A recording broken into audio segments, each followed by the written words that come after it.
Good evening students. இப்போ வந்து உங்களுக்கு ஒரு 3 டேஸ் இருக்கா? இன்றைக்கி ஒரு நாள் எப்படியும் போயிருக்கும், ஓரளவுக்கு கவர் பண்ணியிருப்பீங்க. எந்தெந்த அளவுக்கு கேதர் பண்ணியிருக்கீங்களோ அந்த ரிவிஷன் கொஸ்டின்ஸை கண்டிப்பாக நீங்கள் ஃபாலோ பண்ணியிருப்பீங்க, படிச்சு வந்திருப்பீங்க. இன்னும் 2 டேஸ் தான் இருக்குது. வெள்ளிக்கிழமை அன்றைக்கி உங்களுக்கு எக்ஸாம், ஃபிசிக்ஸ் எக்ஸாம். ஸோ இப்போ நீங்கள் என்ன பார்க்குறீங்கன்னா 5 மார்க்கை வந்து ஸ்ப்ளிட் பண்ணிக்கிங்க. எப்படி ஸ்ப்ளிட் பண்ணணுன்னு நினைக்கிறீங்கன்னா, இப்போ நான் ஒரு சின்ன ட்ரிக் சொல்கிறேன். என்னை பொறுத்த வரைக்கும் என்னென்னா, ஒன்று odd numbers. So first lesson, third lesson, 7th lesson, 5th lesson, 9th lesson.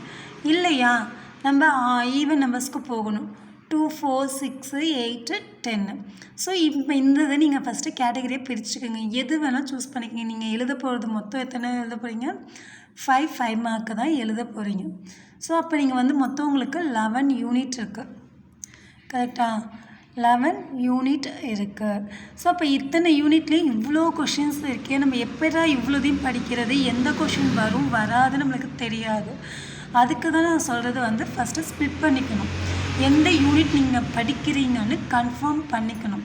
So இதை தான் நான் கான்ஃபிடண்ட்டாக படிக்க போகிறேன் அப்படின்னு நம்மளுக்கு தெரியும். உங்களுக்கு ஆல்ரெடி வந்து உங்கள் ஸ்டாஃப் வந்து நல்ல ட்ரைனிங் பண்ணியிருப்பாங்க. ஸோ இந்த கொஷின்ஸ்லாம் பாருங்கள், ரிவைஸ் பண்ணுங்கள். மோஸ்ட் ரிப்பீட் கொஷின்ஸ்னு நிறைய பேர் சொல்லியிருப்பாங்க. ஸோ நிறைய கொஷின்ஸ் இருக்கும். பட் உங்கள் மைண்டுக்குன்னு ஒரு சில கொஷின்ஸ் மட்டும்தான் வச்சுருப்பீங்க. அதை மட்டுமே படித்தா போதும், வந்துடும் அப்படின்னு. இது காமன் செட்டாக. இப்போ நாங்களும் எக்ஸாம் எழுதணுன்னா இப்படி தான் எழுதுவோம். ஸோ இது வந்து நம்ம நார்மலாக ஜென்ரலாக உள்ள ஒரு திங்க் தான். இதை வந்து நீங்கள் கேட்டக் பண்ணிக்காதீங்க. இப்போ நீங்கள் அப்படி பார்த்தீங்கன்னா யூனிட்டில் வந்து வால்யூம் 1 வந்து நார்மலாக எப்படி இருக்குன்னா உங்களுக்கு மேக்ஸிமம் டெரிவேஷனாக இருக்கும். ஓகேவா? ரொம்ப டெரிவேஷன்ஸ் இருக்கும். அதாவது வந்து மேக்னெட்டிக் ஃபீல்டு இருக்கும், எலக்ட்ரோஸ்டாட்டிக்கலு, கரண்ட்டு, இது, அதுக்கப்புறம் மேக்ஸ்வெல் லெசன்ஸு. ஸோ இப்படி உங்களுக்கு கரெக்டாக பிரிச்சிருக்கனால நீங்கள் ஈஸியாக பண்ணிடலாம். ஓகேவா? அப்போ உங்களுக்கு வந்து மேக்ஸிமம் வால்யூம் 1 வந்து ரொம்ப ஈஸியாக இருக்கும் கேப்சர் பண்ணுறதுக்கு. அதில் வந்து பார்த்திங்கன்னா ஃபஸ்ட்டு யூனிட் 1 இருக்குது. யூனிட் 1ல் மொத்தமே 4 கொஷின்ஸ் தான் படிக்க வேண்டிய கொஷின்ஸ். அது என்னன்னு சொல்லுவீங்க நீங்கள்? எலக்ட்ரிக் ஃபீல்டில் வந்து ஆக்சியல் ஒன்று இருக்குது, ஈக்வாட்டோரியல் ஒன்று இருக்குது எலக்ட்ரிக் ஃபீல்டில். அதேமாரி யூனிட் 3ல் மேக்னெட்டிக் ஃபீல்ட்லேயும் இந்த இது இருக்குது. உங்களுக்கு நல்லாவே தெரியும், ஒன்று ஆக்சியல் வரும், இல்லைன்னா ஈக்வாட்டோரியல் வரும். ஸோ இது ரெண்டுமே நீங்கள் நல்லா படிச்சுருந்துருப்பீங்க.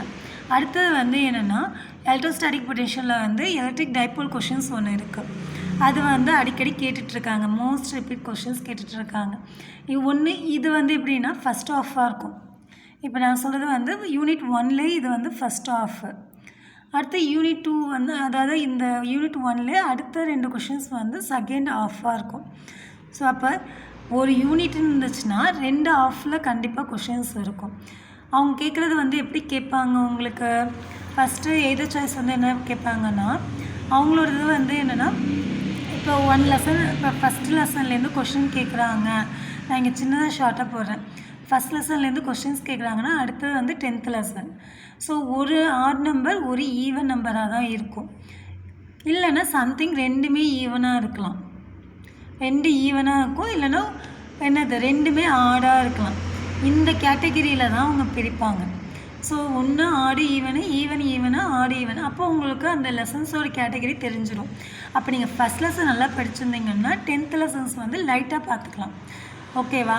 ஸோ அப்போ எந்த கொஸ்டின்ஸ் நம்மளுக்கு நல்லா தெரியும், நம்மளுக்கு ஒரு அசம்ஷன்ஸ் வேணும். இப்போ எனக்கு தெரிஞ்சு என்னது ஃபஸ்ட்டு யூனிட்டுக்கே வந்து நம்ம பார்த்துட்டோம். ஸோ இந்த 4 கொஷின் தவிர எதுவும் கேட்க மாட்டாங்க. இதில் இன்னொரு ட்ரிக் என்னன்னா, மார்ச் மாதம் போன வருஷம் எழுதியிருப்பாங்கல்ல, மார்ச் அண்ட் ஜூனில் எழுதியிருக்க கொஷின்ஸை பாருங்கள். கண்டிப்பாக உங்கள் ஸ்டாஃப் எல்லாருமே கொடுத்துருப்பாங்க. ஆனுவலோட பப்ளிக் கொஷின் பேப்பர் கண்டிப்பாக கொடுத்துருப்பாங்க. ஸோ அந்த கொஸ்டின்ஸ் வந்து மிஞ்சி போனால் ஒரு 10 கொஷின்ஸ் இருக்கும். 2 கொஷின் பேப்பர் சேர்த்து 20 கொஷின்ஸ் இருக்குமா?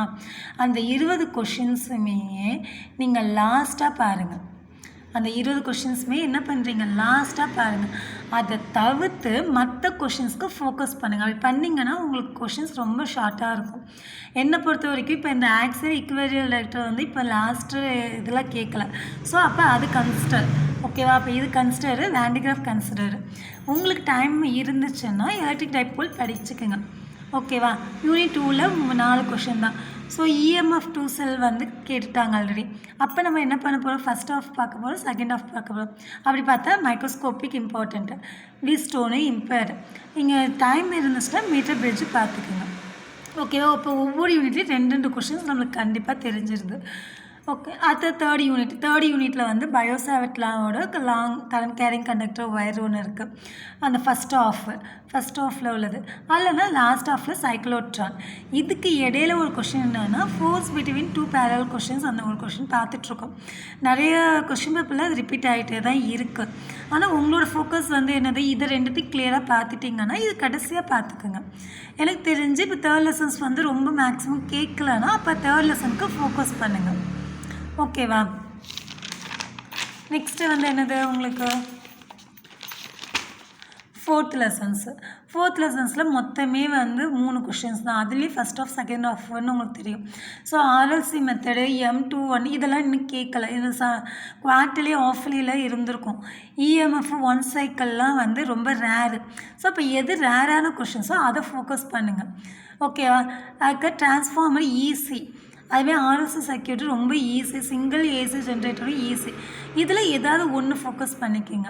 என்ன கிட்ட பார்த்தீங்கன்னா ஆர்எல்சி மெத்தடு ஈஸி, டிரான்ஸ்ஃபார்மர் பண்ணிக்கலாம். அதுக்கப்புறம் வந்து 1 சைக்கிள் ரொட்டேஷன் இல்லைனா M1 to ஈஸி, இந்த 3 கொஷினுமே ஃபோக்கஸ் பண்ணிக்கலாம். இதை தவிர்த்து மேலே கேட்டாங்கன்னா அடுத்த யூனிட் பாருங்கள். நீங்கள் என்ன படிக்கிறீங்களோ அதை கிளியராக தெரிஞ்சு வச்சுக்கோங்க. அடுத்த யூனிட் 5ல் வந்து உங்களுக்கு இந்த கொஷின்ஸ் கேட்டிருக்காங்க. என்னன்னு தெரியும், மேக்ஸ்வெல் ஈக்குவேஷன்ஸ் வந்து 2 மார்க், 4 2 மார்க்கையும் ஒன்றா எழுதிட்டிங்கனாலே அது போதும்.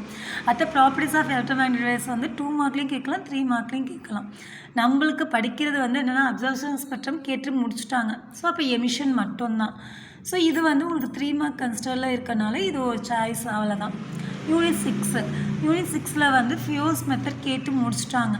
ஸோ லாஸ்ட்டாக கன்சிடர் பண்ணிக்கோங்க. ஓகே, அது படிக்க வேணால் சொல்ல, லாஸ்ட்டாக கன்சிடர் பண்ணுங்கள். அப்போ நம்ம பார்க்கணுன்னா மிரர் ஈக்குவேஷன் கண்டிப்பாக பார்க்கணும், லென்ஸ் மேக்கர் பார்க்கணும். இது உங்களுக்கு குவார்ட்டர்லி ஆஃப்லியும் இருக்கும். நெக்ஸ்ட்டு வந்து என்னது, எங்கள் 7th யூனிட்டில் வந்து நீங்கள் என்ன பார்க்க போகிறீங்கன்னா, யங் மாடல் லெவல் செல்ட்டில் வந்து அந்த பேண்ட் வித் கொஷின் எழுத மறந்துட்டேன். பேண்ட் வித் கொஷின்ஸ் வந்து நல்லா பார்த்துக்கோங்க.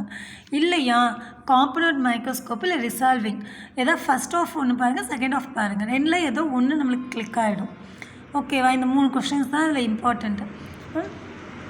8th யூனிட்டில் உங்களுக்கு எது தெரியும், Einstein photo electric equation, electron microscope. அதாவது காம்பனண்ட் என்ன பார்க்குறீங்களோ அந்த கண்டென்ட்டில் கொஞ்சம் சேஞ்ச் ஆகும், அவ்வளோதான். வேறு எதுவும் ரொம்ப சேஞ்ச் ஆகாது. இதுதான் டேவிசன். நல்லா பார்த்து வச்சுங்க. டயக்ராம் வரைஞ்சி எழுதினாலே போதும், உங்களுக்கு ஓரளவுக்கு கேதர் பண்ணிக்கலாம். அடுத்தது யூனிட் 9 எடுக்கிறீங்கன்னா அதில் மெயினாக வந்து என்னதுன்னா லா ஆஃப் ரேடியோ ஆக்டிவிட்டி கேட்டுட்டாங்க. ஸோ அதை வந்து கன்சிடர் பண்ணுறது தேவையில்லை, இப்போதைக்கு பண்ண வேணாம். கடைசியாக பார்த்துக்குங்க. இந்த ஜேஜே தாம்சனையும் நியூக்ளியர் ரியாக்டரையும் நல்லா பார்த்து வச்சுக்கோங்க. இல்லை எங்களுக்கு மில்லிகன் பண்ண சொல்லியிருந்தாங்கன்னா இதை அவாய்ட் பண்ணிவிட்டு மில்லிகன் பாருங்கள், ஏதோ ஒரு இது. அடுத்த 10th யூனிட்டில் வந்து நீங்கள் ஃபுல் வேவோ ஆஃப் வேவ் ரெண்டுலேயும் ஏதாவது ஒன்று. டிரான்சிஸ்டர் ஸ்விட்ச் கேட்குறாங்க, இல்லைனா டிமார்கன் தியரம் வந்துருச்சு. இன்கேஸ் வந்துச்சுன்னா கூட பார்த்துக்கலாம். இல்லைனா 7th இதில் அட்வான்டேஜ் அண்ட் டிஸ்அட்வான்டேஜ் வந்து ரோபோட்டிக்ஸ். இப்போ உங்களுக்கு ஒரு கன்க்ளூஷன் கிடச்சிருக்கும். ஓகேவா? உங்களுக்கு இப்போ ரியலாக ஒரு கன்க்ளூஷன் கிடச்சிருக்கும். ஓகே, இப்போ நம்ம ஒரு யூனிட் படித்தோம்னா அதில் ஒரு 2 கொஷின்ஸ் தான் இருக்கும். அடுத்த யூனிட் படிக்கலாம். அப்போ நீங்கள் எப்படி படிக்கிறீங்கன்னா, இப்போ 1 hour எடுக்கிறீங்க.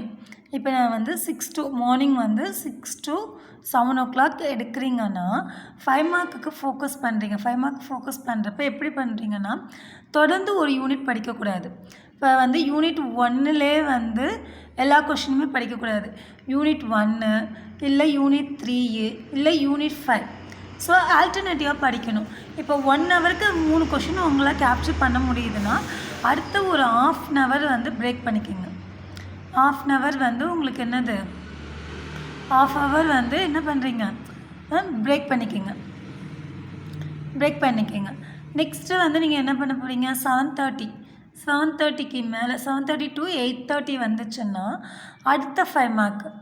ஸோ அதே யூனிட் இல்லாமல் அடுத்த யூனிட் 2, யூனிட் 4 எந்த யூனிட் நீங்கள் எடுக்க போகிறீங்களோ அந்த யூனிட் 8ஆகவும் இருக்கலாம். ஏதோ ஒன்று எடுத்தால் அதில் ஒவ்வொரு கொஷின். ஸோ இந்த மாதிரி பார்த்தீங்கன்னா உங்களுக்கு ஈஸியாக ஒரு கேதர் கிடைக்கும், ஈஸியாக ஃபோக்கஸ் பண்ணிக்கலாம்.